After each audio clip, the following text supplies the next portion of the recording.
So to address the elephant in the room, I definitely already made this video before, but this time it's going to be entertaining and hopefully this time people will actually watch it. I mean, I even got an actual purple guy to record the video for me. Is this the only reason you got me for this video in particular? What? Let me take these off. I said, is this the only reason you got me in particular for this? Yes. Alright, so welcome to the third consecutive video on this channel where I mentioned FNAF in some shape or form. So if you're familiar with this channel, you already know everything there is to know about FNAF because you're very much like me in that you don't have a life. So the FNAF franchise, it's all about three things. It's about convoluted lore, it's about scaries, and it's about pizza. So how about I explain the scary convoluted lore while making a pizza? It's totally not because somebody gave me this cookbook and I need some way to make content out of it. I'm really passionate about making pizza. With about 87 pages worth of incredibly named recipes such as... Yes, I have definitely read this book and I am not going to read for the first time just to make this video. That's certainly true. I think you understand the concept pretty easily, so maybe we should get right into this because I only have this camera person on loan for the next hour. Am I getting paid for this?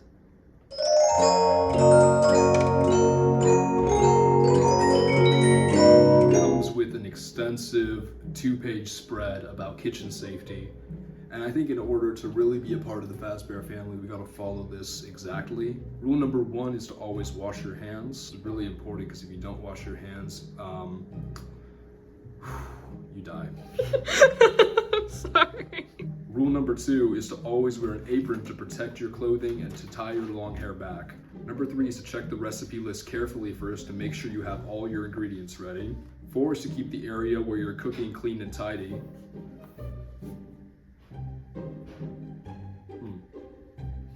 Oops, what's this?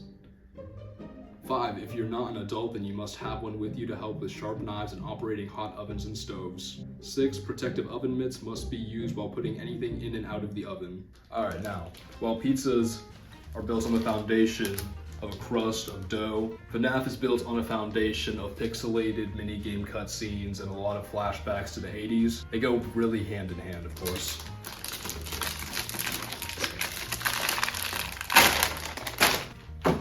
So, basically, late 1970s, William Afton and Henry Emily decided to start a children's family pizza chain called Fredbear's Family Diner. There was a yellow bear named Fredbear and there was a yellow rabbit.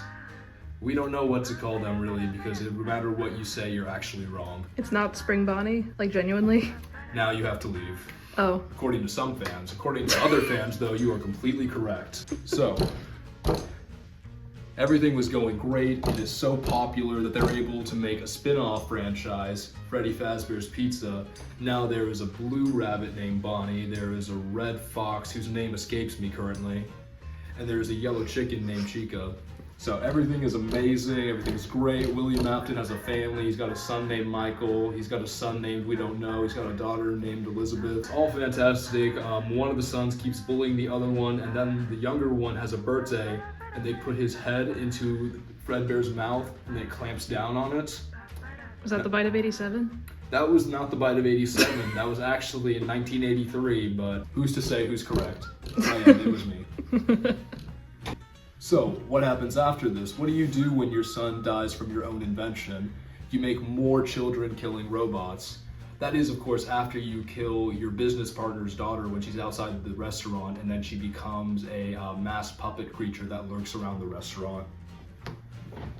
This might lead to your restaurant being closed down, though, of course. Maybe. Alright, now, much like flour is an important part of most of your cooking and baking needs, we're going to talk about the meaning of life itself. Pivoting hard, but that's cool. No, it's actually completely related. There's no tangential relation here. It's actually a one-to-one connection. One day, William Afton discovers the meaning of life. He finds this thing called remnant, which carries your soul inside of it. It can bond to metal. So then you know what he does, obviously, is he makes a restaurant called Circus Baby's Party World. This is gonna be a whole new bunch of animatronics. You got Circus Baby, who is 8 feet tall. You got Ballora. You got Fun Tom, Freddy, and Foxy. Then his daughter got eaten by Circus Baby. So he kind of had to shut that business down. Okay, hang on. Literally, genuinely here. I had no idea about the remnant thing. Hang on. Like, is magic just like a thing in this world? I genuinely can't remember anymore. Magic and pizza. I know I didn't even put flour on it. I just started punching it. Just keep punching it. That's all you need. Now, marinara sauce is the same color as blood, which is what happens when you kill people. Great segue. So what do you do when both of your children have died to your own inventions and now you hate your oldest son and shun him? Basically, you go around your restaurant dressed in your yellow rabbit suit and then kill 5 children. But how do you dispose of these children, you might ask? Well, of course you put them inside of your animatronic suits and then you just leave them there. Hopefully nobody notices. We all cope with loss in different ways. That is very true. Unfortunately though, you only have about 4 suits at your current location, and you just killed a 5th kid very brutally and turned her into an angry spirit that's going to haunt you for the rest of your life. So might as well put her in that extra yellow bear suit you have in the back, or maybe that's a completely different character. The fans can't decide, the creators can't decide, none of us really know. Also, that yellow bear suit might be haunted by the spirit of your dead son who got his head chomped off, but that's also neither here nor there. just does this. So anyways, now that you have a great collection of dead children inside of robots, obviously your spin-off franchise gets shut down. Now maybe this is a good time to start a circus-themed restaurant, or maybe that happened before, we're not really sure exactly. But the important part is 2 years later in 1987, which is a big number, your business partner decides to reopen the company without your involvement. So what are you to do in this case? Obviously, you start working there as a security guard and you kill 5 more kids. The question there is, however, where did you put them? Because there are not enough animatronics at the new location, with the new toy animatronics who have AI interfaces built inside of them in 1987, connected to a criminal database, which is not a thing that existed in 1987, that you could put in AI robot animals. What was the point there again? Beats me. The point being, of course, that out of your 3 new ones, you had a 4th Fox one, and then all the kids started pulling it apart and putting it back together, and now it's named Mangle. And then your new security guard got his face bitten off by it on his first day officially working there. And then they started calling that by some name that was really forgettable, I don't recall it. God damn it. And that was the end of it, and nothing bad ever happened again. Oh, except that one time he tried to go back to reclaim remnants at one of his old locations that had shut down, and when he destroyed the animatronics, all the ghosts came out and started going after him, so he climbed inside of his yellow rabbit suit. Now, the reason they called it Spring Bonnie, supposedly, some might say, is that it doubled as both an animatronic and a suit by having big coils and metal rods that could potentially pierce your skin and your internal organs. So you never guess what happens when he puts it on. A big OSHA violation, I'm assuming. Exactly. Now, if you were thinking he just died and that was the end of his story, you'd be wrong, because for some reason the spring locks killing him actually brought him back to life as an undead zombie who is now immortal and cannot die. And then they lock him inside the back rooms forever. Jeez, it's like no matter what you do to him, he always comes back or something. I don't know where you got that from.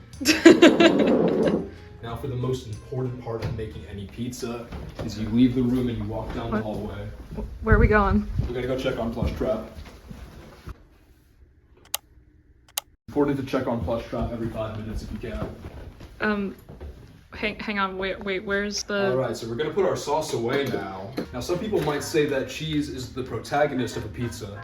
Wait, literally Michael Afton is a character in FNAF who originated as this kid in the pixelated minigame wearing a foxy mask. Little did we know he was the most important character to the lore. So, Michael is the oldest son of main villain William Afton / Purple Guy / Springtrap / Burntrap / Scraptrap / Pink Guy in some cases. So, at a young age, Michael accidentally killed his brother, as many of us have. And after that, his father had kind of used technology to induce nightmares of the animatronics terrorizing him for much of his youth that caused him to grow up into a broken man who also became a Tumblr sexy man, much like his father before him. The legacy has to live on somehow. Exactly. So one day he goes down to the basement of his house and finds out that there is an underground technologically advanced bunker where his father has been creating these, well, it's the Circus Baby animatronics, funtime ones if you will, because that's what they're called, which are designed specifically to capture and kill children so that William could collect remnant from him. Now it's unclear at this point if William was already Springtrap or this is before he was, and in that case where was he the whole time, but that's not really important. The important part is Michael spends 5 nights at the sister location, and then at the very end, after finding out that it was his younger sister inside of Circus Baby talking to him, finds out he was being duped the whole time, because they would all have to go into this place called the scooping room in order to get their metal innards taken out so they could have the remnant reclaimed from them. And their innards would go on to create Ennard, who is a big tentacle monster who can mimic voices, and then lures Michael into the scooping room so that Ennard can place itself inside of Michael's body. So then for a few days he goes walking around his neighborhood while he slowly rots and then everyone is scared of him. And then eventually he throws up Ennard into the sewer, and now Michael is a literal purple guy, reanimated zombie walking around. So what did he decide to do with his new appearance? He decides to get a job working at his father's company because of nepotism. And everyone was just cool with it being a zombie. They were not actually cool with it being a zombie. They fired him for having bad odor multiple times. He went by many different names in order to avoid nepotism because he was cooler than that. Some call him Mike Schmidt, some call him Fritz Smith. They're all kind of along the same lines of not very creative names. And every time he went there, he would tamper with the animatronics, spend 5 nights there before getting fired, and then suddenly the business would burn down. Now, it's loosely acknowledged that he might have done this for like 20 years or so, because there's a big time jump towards FNAF 3 when Fazbear Frights opens up, which is a horror attraction based on Freddy Fazbear's Pizza, and they even managed to get one real animatronic, that being Springtrap. So, Michael goes there, he reunites with his father, and then he burns down the building with his father inside. As you do. I mean, how do you think we're gonna end this video? What? So, anyways. So that should be the end of the story, right? Just like this should be the end of cheese. That I didn't say the words. So that should be the end. I'm gonna hold it down here and I'm gonna start looking. Okay. So that should be the end of the story, right? Just like we did the end of the cheese. Well, no, because we have Parmesan and they have Pizzeria Simulator. So, Henry Emily opens up a new Freddy Fazbear location. Michael decides to run it, and it attracts all the currently surviving animatronics towards it like flies. The marionette, who is now inside of it being called Lefty. By the way, because I feel like I skipped over a lot of marionette lore, but also nobody really understands it all that well. The marionette is what gives the animatronics life in some cases. In some cases, because the lore constantly changes upon itself. But now the marionette is there, aka Henry's daughter Charlotte, who was the first victim killed by William. Also William himself, who survived somehow and is now Burntrap, and his design got way worse. He's not Burntrap yet, he was Scraptrap. Circus Baby is now Scrap Baby, and Ennard is now Molten Freddy. So once they're all inside the building, turns out that it was all one big trap, and that's why we had so many burn traps and scrap traps and spring traps. The building burns to the ground as a part of Henry's final plan. Michael sacrifices himself, and obviously, you know, William gets trapped in an endless loop of torture purgatory by Cassidy / his son, maybe, where that's what Ultimate Custom Night is, by the way, is William's like reoccurring purgatory hellscape nightmare where all the animatronics and his past victims are like killing him over and over for all of eternity. In case you couldn't tell. In case you couldn't tell by the long Mr. Hippo monologue that you get. That is actually what the Mr. Hippo monologue was all about. Now, toppings on your pizza can either make or break it, similar to an extra camera person you bring on for a video, or sequel games when you conclude your franchise and then sell it off to another developing company. Okay.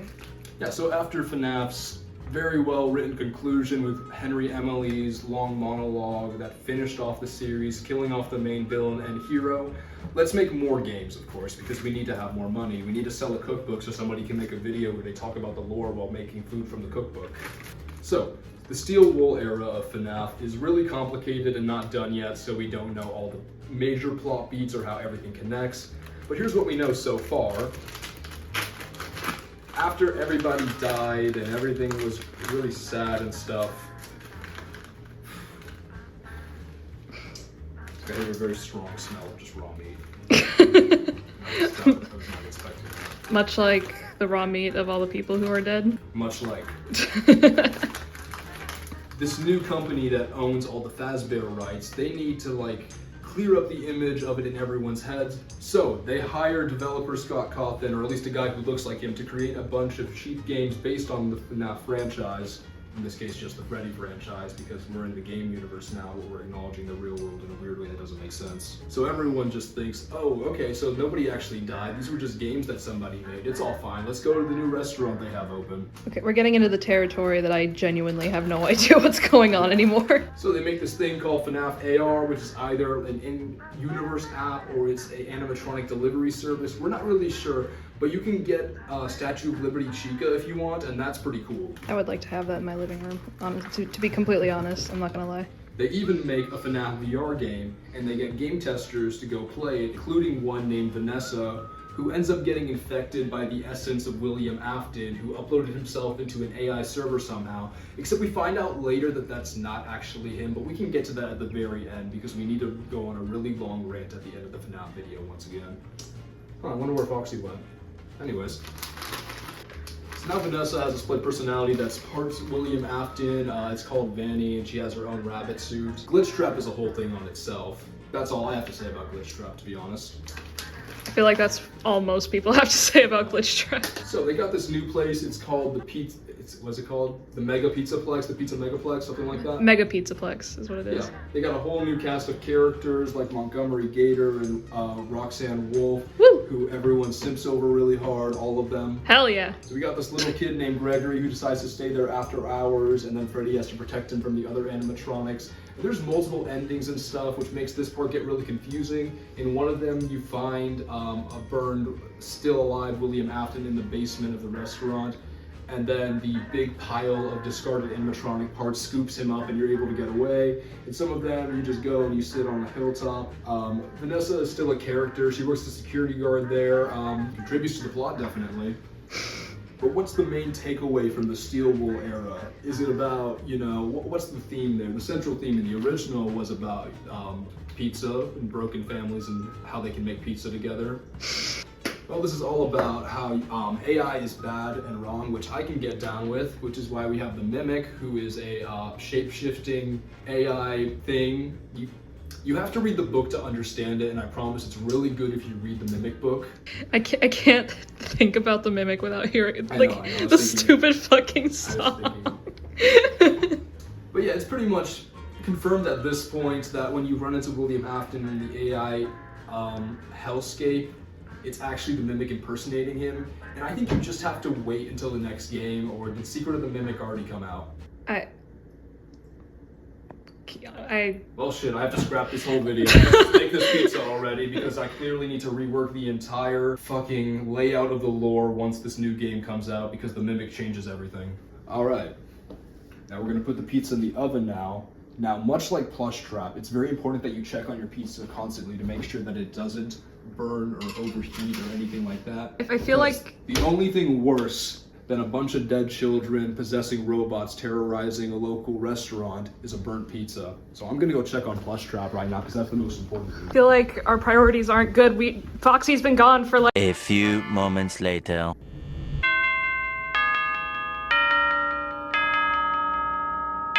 Similar to how you should always wear gloves when you're committing your crime so you don't get caught, you need to always wear something adjacent to gloves when you're getting something hot out of the oven like so.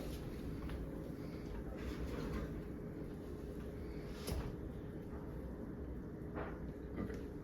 I was gonna hold in front of you, but it was actually very hot with these. Now, similar to how they put the timeline together throughout all the various games and stuff, when cutting the pizza, you really just want to, like, you know, just go out like this. That's how you, like, that's how they did it, basically. So, you know, that's how you would go about it. And that's how it's done. So, would you say that you understand the FNAF lore now? I feel like I'm more confused than before, actually. Do you feel like you understand making a pizza now? Good enough.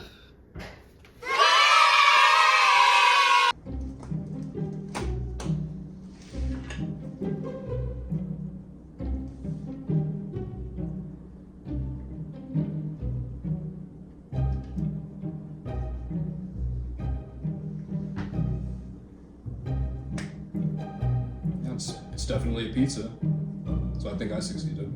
So you're gonna want a slice or... Oh. Okay, it appears Megan's been replaced by a ring light. Oh, hey, that's where Foxy went. Oh. Oh,